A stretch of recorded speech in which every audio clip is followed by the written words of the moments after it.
the monkeys, eh? They're nice. Welcome to the Mental Health Hub.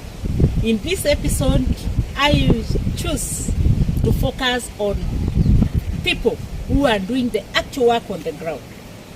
I'm privileged today to visit a community called the C12, and I welcome you to hear what the director C12 has to tell us about what C12 is all about.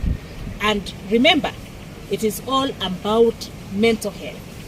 So, welcome and enjoy this precious work of understanding prevention in the actual way as it happens, and in a way that we blend with the environment. Because remember, health of an individual is determined as well by the environment. So the C12 will tell us why it is important. What is the relationship between this beautiful environment and the wellness of the people that they work with, and the wellness of the mind of the people they work with, more so in terms of substance use prevention. Welcome. Thank you. Thank you very much, Daktari, for this opportunity to explain about C12. C12, by the way, Daktari, means community service. This is a 12-step ideation about service. The 12 steps is having had a spiritual awakening. As a result of these steps, we try to carry this message to others and to practice it in all our affairs. So we decided to call this place C12 as part of that community service that we formed. We are a group of people who had an alcohol drug problem, who have found recovery and have decided to offer the same support to others. We are fortunate that the County Council of Nairobi, County Government of Nairobi, has allocated us this space and allowed us to do this work here at Citibank.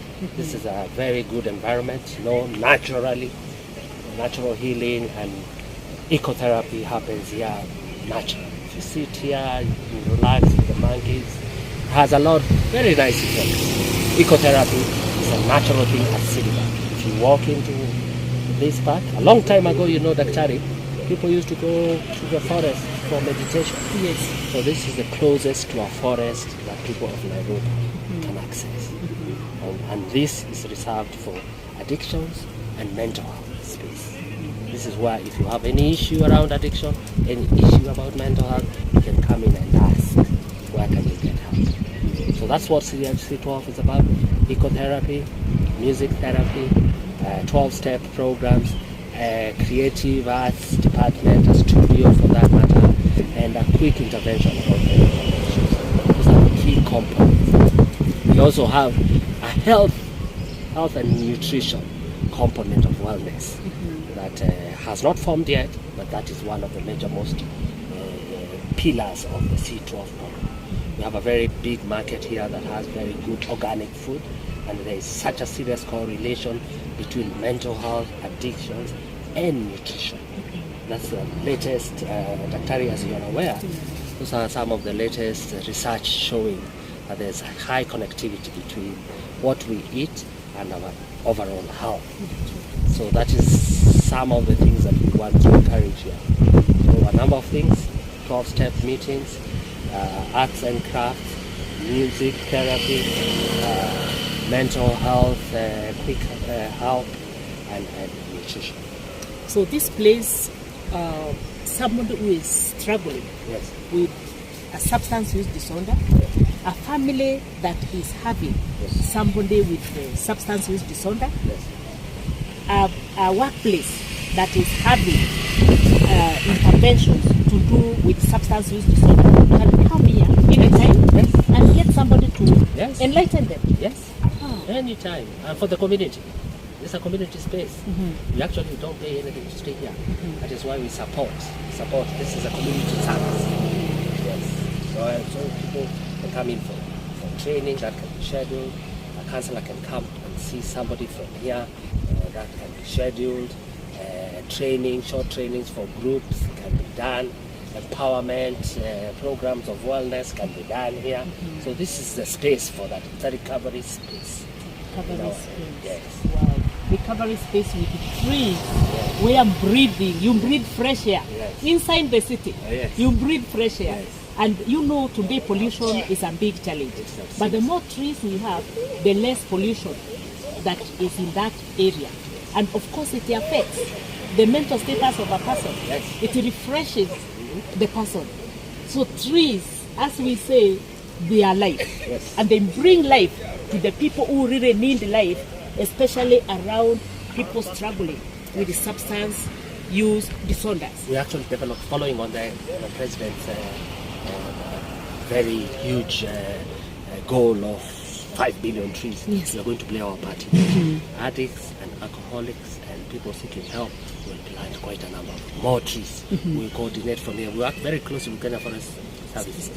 We work very close. I'm actually the treasurer of the Community Forest Association that works with Kenya Forest Services. So we can get seedlings, we can get all the equipment that we need to make a difference in any community around Nairobi. Yes. Because this is originally the first botanical space.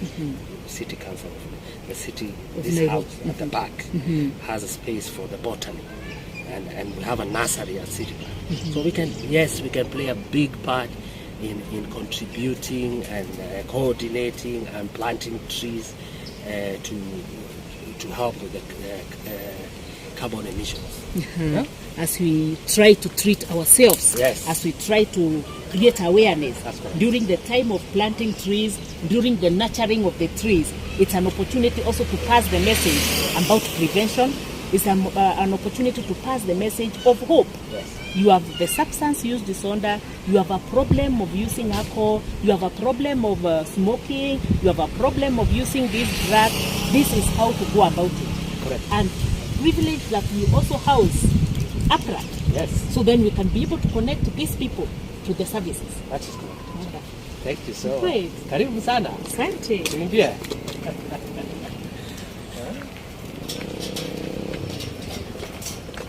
Very easy. Very open.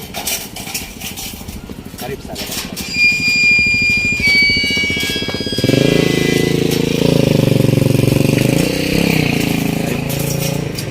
So Daktari, Yes. this is perhaps one of the first one. As a 12-step, as I mentioned to you, there are meetings we attend called Alcoholic Anonymous, Narcotics Anonymous. Nowadays we have even Sex Anonymous, Yeah, true. Love Anonymous, we have Gambling Anonymous. So we thought that we could build this gazebo for having a space for 12-step programs. And also community support programs, because there could be a need to have a meeting here for AA after every 1 hour. NA, this is the first time that a special space within the community space has been built for that. We have quite a number of people in our country who cannot afford rehabilitation. These people need a support system. They cannot afford rehabilitation because they're very expensive. Or has always been. Yeah, true. Majority of Kenyans, who have an alcohol drug problem, cannot afford 60,000 or 1,000 per day to pay for treatment. Yeah, true. One of the easiest ways for anyone who really wants to find recovery is to come here. This is as easy. They can have a meeting and go back home. They can stay here. We are now developing a plan on how they can access at least 1 meal a day. But they can come here and have a meeting, attend AA meetings, do some surveys, and attend AA meetings. Every 1 hour there is a meeting. So anyone who wants help and cannot afford rehabilitation will have not an excuse if this starts. The only thing that is missing Yes. is the benches. We need the benches. We need a proper TV screen. Awareness. Yes, for like if you have come, Yes. a volunteer to come here and teach about a certain component of addiction Yes. or mental health, we should have the material for that. Yes. We should have electricity here, Yes. the benches and the ground should be made and those are the two things. So once people come here, maybe a trainer or a professional can walk in and be available to render the service to whoever walks in seeking service. A person requiring information, requiring support can come here and get a professional available to be able to answer their questions, to be able to offer them the counseling support that is needed, and also refer where referral is necessary. Wonderful. Yes. So, Daktari, this is our second space. You know, this, when I tell people that this is what we intend to do, sometimes it looks very rough, but it has not been finalized because we still need the resources for that. A lot of our alcoholics and drug addicts who actually cannot afford treatment, or some who can, are very good artists. There's such a huge correlation between craft and handiness and talent with our hands that sometimes we miss out in the education system. So some of these addicts can display their work here and sell their craft here. So we intend to have a board outside for people who are driving by, and something to show of what work is available, but anyone who wants to buy the craft can drive in. So these artists can find space to fine art, something they have built with their hands, beads, and we open up this space for that. What we intend to do here is have benches, just a few benches spread across, and this our hope is that anytime a counselor or therapist wants to see a person and they cannot access them in their normal areas of work, they can come here for a break and take a bench and see somebody that they want to see through these spaces. We are calling this C12. Apart from service, we'll have 12 separate benches across this community that where therapists or counselors can see their people in these spaces. That kind of signifies the 12 steps of Alcoholics Anonymous. Yes. It's modeled after that. Modeled after that. The 12 spaces modeled around putting, connecting help with the person who needs help.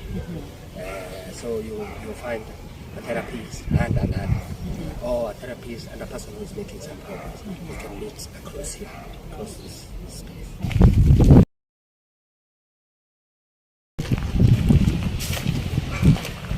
This is good work. The trees mean a lot.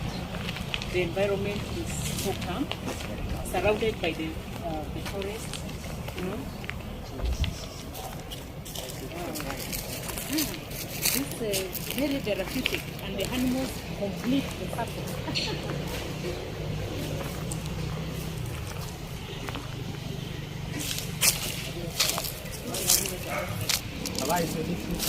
No. Sonali, how are you? Fine, thank you. Can we join you? Yes, most. Hey, amekaa hata kabla useme. Utakaribisha. Okay. Karibu sana. Sonali, how are you? Very well. Yeah, thank you so much. I was explaining to her what we do here. Right. And I explained about APRAK, I've explained about the 12 steps, and I'm glad you're here now. You can tell us a little bit about what you do here. Right. So I'm actually glad you found me seated here. I was actually taking some time before I see my clients. So this is actually a very good space for just ecotherapy, as we call it. Being in this environment itself is very therapeutic. As you can see, the greenery, we have monkeys around. It's very therapeutic. So I was taking a few minutes to reflect. Then I have clients coming in later on during the day. So here we have family therapy sessions. That's what I've been doing essentially. Addicts are getting treatment and help in the rehab centers. What about their families? Because they're equally affected, right? So when they come here, these are the programs we go through with them. So I handle the families of addicts, which I'm glad I'm able to do in such a beautiful space, because people have mentioned once they come here to C12, as we call it, they find the place therapeutic already, just by even driving in or walking in, because it's very calm, it's very quiet, and the greenery, of course, elicits a lot of positive emotions. So as you can see, we have monkeys around. Sometimes you just don't even need to talk to people about what you're going through. maybe you need some alone time. Come and sit here, spend some time with nature. I would say we're very fortunate to have such a space in Nairobi that we can come and sit, reflect, have some time just for ourselves, think about what is happening, and you'll automatically feel better. I'm willing to give that guarantee because I do that myself before I see my clients, and I'm sure even Boniface does that quite often. So yes, welcome to this space. It's basically a community center, so anybody can come in for any addiction and mental health related issues, and we will offer them support. So as a psychologist, you see your clients from here? Yes, I do. Sometimes I would see them inside, but I would prefer having a session outside. I would take a couple of chairs, use the benches that are here, even the one we're sitting on. We'd have a session outside. It's very freeing actually to sit in such an environment. When you look at families, what are the major challenges that are facing families in terms of substance use and addiction? I would say the first thing right off the bat, they don't even understand what addiction is. Right? We say addiction is a disease. They're not very familiar with that concept. So that's actually the first thing I would start with. And then mostly it's a lot of miscommunication. There's burnt bridges between the clients, that's the family, and the addicts themselves. So it's bringing them together. So there's a lot of psychoeducation involved, just to make them aware of what addiction is, the effects of addiction on the brain, on the body, and then what kind of treatment the addict is getting in the rehab, which is the 4 components: biological, psychological, social, and spiritual. And the same kind of help they need as well to get better, so that when the addict leaves the rehab and comes back home, they're all on the same page. This is like ensuring that there is continuity of recovery. Yes. Because once the person is out of a rehabilitation center, it's them who has been empowered. Right. The family has not been empowered. Right. So when we are able to bridge this gap, then it helps the person to recover. Absolutely. You've put it very correctly. The addict, while at the rehab, would go 100 miles forward, but if the family is just at 0, then there's nothing we've done, right? But if the family is moving together with the addict, then there's a lot that is covered, and you're able to see when the addict comes back from rehab, you're able to bridge that gap between the family and the addict. Generally, when I met you, you were very keen about prevention programs. What would you to train? It is still the main focus of my career. There's a lot of focus on treatment in our country and rehabilitation. But I'm thinking now, if we're looking at 400,000 people in need of rehabilitation services, why not look at the prevention side? Children as young as 7 are experimenting with drugs. So we need prevention programs that are supposed to be continuous, not just a one-off thing. Something that probably when we work together we'll be able to put even in schools, something that's very scientific, evidence-based. Researches have been done, and they're still going to be done if we want to bring this prevention program here.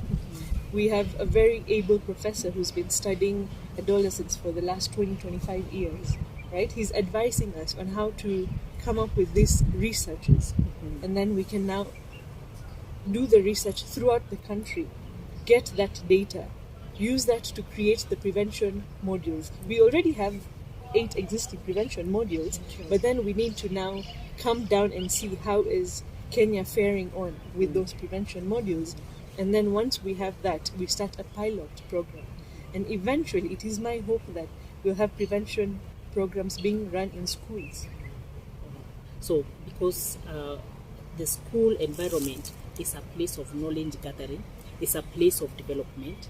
So when this information about prevention is passed across at the early years of development, then it will actually enable the person not to start off with substance use. Yes. And it's an opportunity as well to identify any other underlying issue that can actually be intervened before one initiates substance use, or we can be able to identify if one has already is predisposed to any substance. Yes, because we'll be looking at the risk factors. Yes. We would like to know what is it that would cause this child to start using. substances, right? And I think, as you mentioned, school-based interventions are very effective, although there would be second tier, which would now be family-based, and then the third tier, which would be community-based. But yes, I think school is probably the best to begin with. Five of kids coming now. Why are they not coming?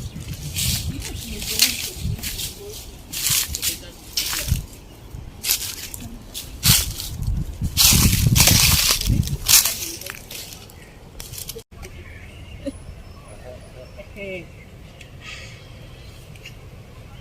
So Sonali, how did we get this, by the way? The parents of the nearby, the neighborhood, saw that this space is very beautiful. We have space where they could actually rehabilitate this. So they call themselves the outdoor play group. That's what you can even see the board up there. So they rehabilitated the swings for us. Children can come in anytime. They can play on the swings. Well, why are we even talking about just children? Even us. It's good to be a child once in a while, isn't it? It's very therapeutic. Right. So we have children who come in. There's a program called Bridge the Gap that we had started in conjunction with a partner lady who was from Canada. She saw the need for it. She actually came during the holidays and there were a lot of children who were around just walking on the streets. So she gathered them and was able to bring them in together. She had brought books for them, so they were having a sort of tuition here. While she was doing that, she realized that a few of them didn't even go to school generally. So she gathered the help from well-wishers, and now I'm very proud to say that every child is in school. They still come here on Saturdays. They have some it's just kind of a bridge from what they learn in school. So this is like complementary, but they will first come here, play on the swings, have some activities, dancing and such kind of activities outside here, and then they'll have class for an hour. They'll be given a snack, and then after that they're free to leave. They can play. These children love the place so much that even when it's not Saturday, probably on a Sunday, they will still come and play on the swings. Thank you.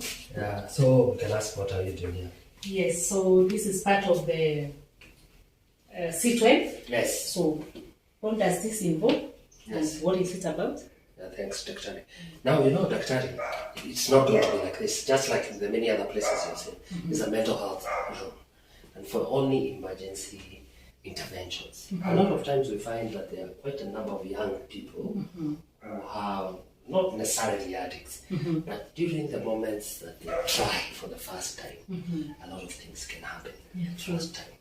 So we intend to have a patrol and engagement with families and parents, so that when there is an overdose or a bad reaction to substances, we are able to intervene short term. That's like brief interventions? Yeah, very brief intervention. It can be 12 hours. Sometimes it's mainly because somebody has started using, they don't know the impact of what they are using on their mental health. So you'll find many people get very traumatized when they first abuse alcohol or they first abuse marijuana. And some of them even can start walking, don't know where they're walking, they can be at risk of their lives. Especially at night? Especially at night. Here in Westlands, we see quite a bit of that. And most bars, most clubs, they'll just throw you out if you start puking or if you start screaming, and it's the impact of the first time use. So those people need an intervention, and no one is doing anything about it. So this room will be dealing with that. So this is like you get out there in case you come across a person who needs such kind of help. Yes, we'll have a number for that. A number they that can call us. Yes. They can call us, we send an ambulance to bring them here, we intervene briefly, and then we look at if this person needs long-term treatment, then they can be taken to rehab. If it is not a long-term treatment, then the quick interventions, maybe schedule a number of sessions for the next 4 or 5 weeks, and then they can go and come back for sessions. It's just a brief intervention. It's a brief intervention. So far, the way it is, this mental health, we're hoping that we'll have a volunteer psychiatrist or a psychiatric nurse. Yes. We have the addiction professionals and mental health experts we need just to support this community-based program.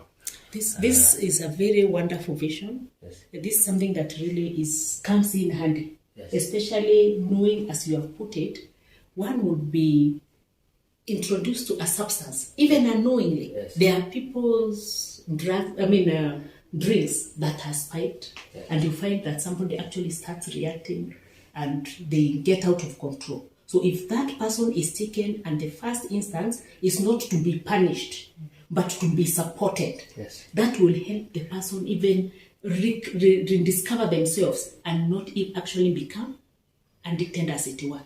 That intervention, that first intervention, is very, very important. Critical. And this is a very wonderful vision. Sorry, now let me show you to the studio. Wonderful. So you have a studio also. What's about the studio? I'm wondering, substance use, prevention, and studio. Yes. Is it a music studio? Yes. Is it a studio for taking photos?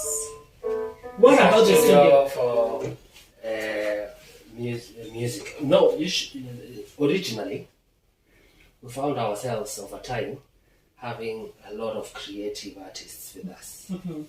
That was very interesting because we would take our creative artists to the studio, mm-hmm. after they've been to rehab, and my driver would tell me, Boniface, I'm sure that guy never left that studio, but the guy has come out high. Oh. So we realized, mm-hmm. within a short time that studios have become very risky areas, mm-hmm. for our creative, especially the creatives. Yes. Mm-hmm. So far, some of them very. This studio, the people who have stepped in this studio are serious musicians. One of them actually was nominated for a Grammy. The Grammys. Wow. Yeah, but serious people come in here, and we have had serious musicians affected by alcohol and drug abuse. So for the person to have landed here, or for the person to land here, first of all, they have some heart, especially music. Yes. They are creatives, as you are calling them. Yes. And they are already using, yes. or abusing. Yes. That is the initial kind of entry point. Yes. Uh-huh. Yes. So we thought we'd create a space, yes. a safe space, mm-hmm. where they can continue being as creative as they are. Mm-hmm. I can play music, create music, meet people in music, but the focus is on mental health and addictions. Now, when we use the connections that we have to educate them about what we do, yes. our real hope, and that's the underlying reason for this place, mm-hmm. is the development of lyrics, yeah. that are in tune with what we would want our populations to be aware. Mm-hmm. So we call that cleaning up the lyrics. Okay. So you see, music is powerful. It is. Spoken word is really powerful. Mm-hmm. Artistic expression are very powerful tools. Mm-hmm. I think you must have visited the drums. The session for beating drums. Yes. I enjoyed myself. So if you engage people like that and then add a message, mm-hmm. a short message, mm-hmm. very quick, brief message, mm-hmm. They associate, as you mentioned earlier, the good music, the good with the message, mm-hmm. And that applies both ways. If the message is not right, yes. it influences people to use. If the message is, that's the purpose of here, yes. it's about what we would want to see, yes. then you'll start to see musicians, renowned musicians, passing mm-hmm. on message, mm-hmm. calmly, quietly, mm-hmm. and subtly, mm-hmm. to the rest of the population. So that even this music or the products that are coming out can be actually packaged to have information that talks about prevention, yes. that talks about the importance of treatment, that talks about the importance of preventing, yes. use of substances. Yes. And it's information that can actually be communicated across all the ages, because it is packaged in a way that it is actually impactful. Yes. And I believe that's why we have a professional, maybe professionals on board. Yes. A psychologist like her. Oh, yes. Probably. Yes. And music therapy is also very good, right? Mm-hmm. So once somebody who's been using drugs leaves rehab, and we want them to continue with their life, so this is a safe studio where they can come and make music, mm-hmm. rather than going to the ones in town where there's a lot of drug and substances which are being used. Mm-hmm. And they get a chance to, come and give back to the community the way you're mentioning, yes, right. through music. Mm-hmm. So as they self-develop, they are giving back to the community. Yes. They are passing information, and they are actually even passing this message.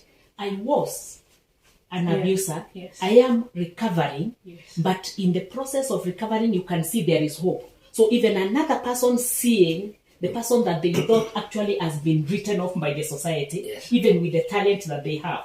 They haven't been written off, but now they are back and they are able to produce. It will actually attract people to treatment. It will register the message that there is hope. Yeah, for those who have a problem. Now for prevention, that is even another big player. Because that's the science behind it now. She did had her mention about the red flags or signals, and there's a proactive, pro skills or pro psychology, where just subtly influencing people through music and through positive psychology can be a big impact towards prevention. Actually, that is now what C12 is made of. It's creative, and it ends up very well in the studio with creativity, prevention lyrics. It's just wonderful. And we're very grateful that you came over. Thank you so much, my viewer. You now understand the importance of prevention, the importance of early diagnosis, the importance of treatment for substance use disorders. And we keep saying that there is hope. Every life counts. The Mental Health Hub has always been a channel of passing information, especially about substance use, mental health, because as we always say, your health is your wealth. And knowing yourself, protecting yourself, handing value to yourself brings in value to the community, brings in value to our society, brings in value to our country. That way, you are contributing to the growth and development of our economy. So remember to subscribe, like, and as well as share.